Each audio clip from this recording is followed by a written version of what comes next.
Et on y va, on continue avec UseEffect. On va continuer avec UseEffect et on va apprendre quelque chose d'assez sympa, d'assez peu connu, mais qui va vous éviter de vous arracher les cheveux de la tête si vous tombez sur cette erreur. On va créer un timer. Un timer, donc un chiffre qui va s'incrémenter tout seul. C'est plus ou moins un timer. Hop, donc on va venir juste ici, on vide tout.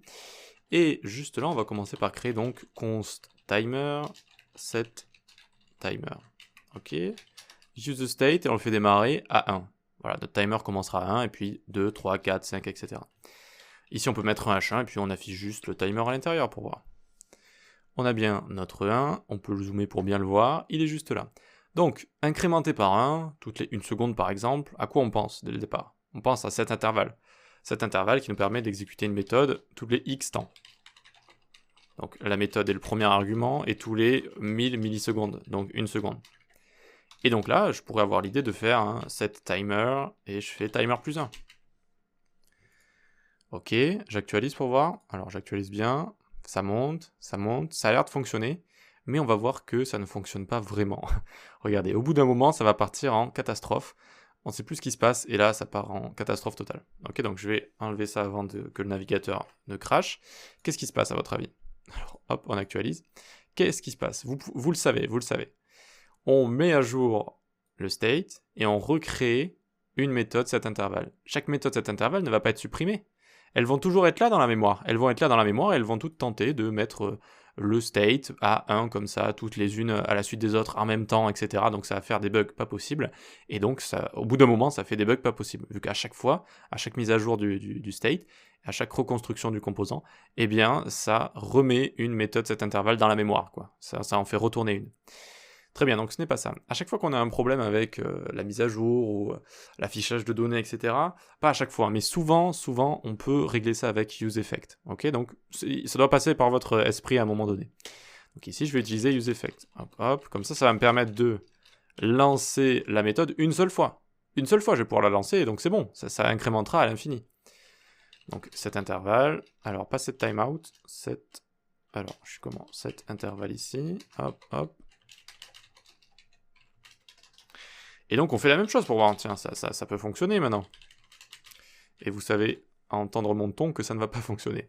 1, 2, et ça reste à 2. Ça reste à 2.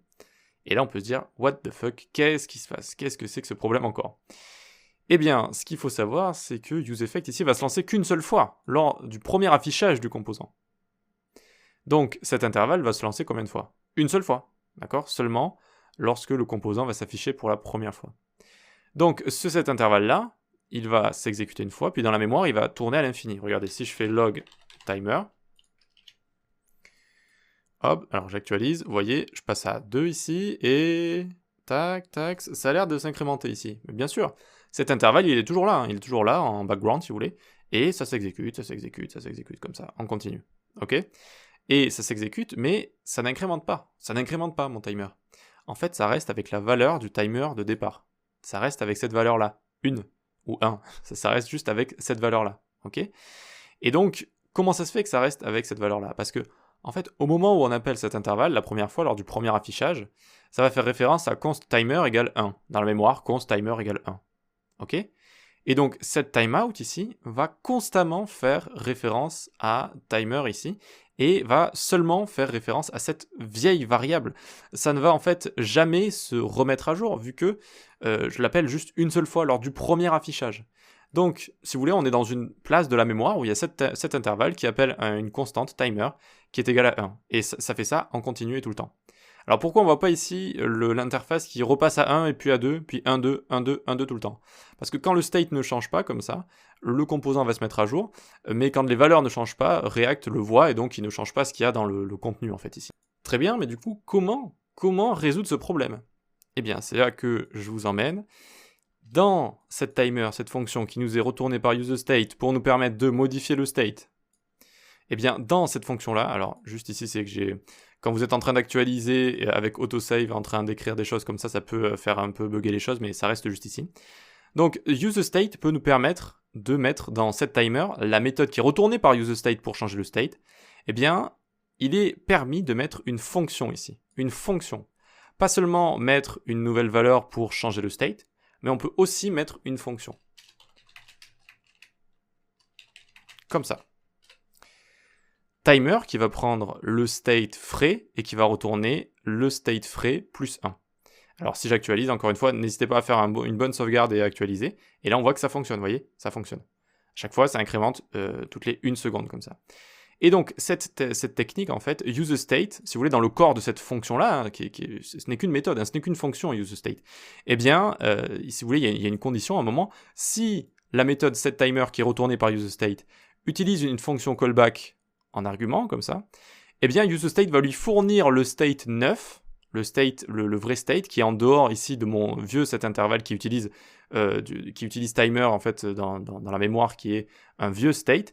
useState va lui fournir un state frais, comme ça, et on va pouvoir, du coup, changer ce state qui va être frais à chaque fois. On ne sera plus bloqué avec un ancien state directement, mais useState va à chaque fois nous fournir un bon state frais qu'on va pouvoir mettre à jour, comme ça. Voilà.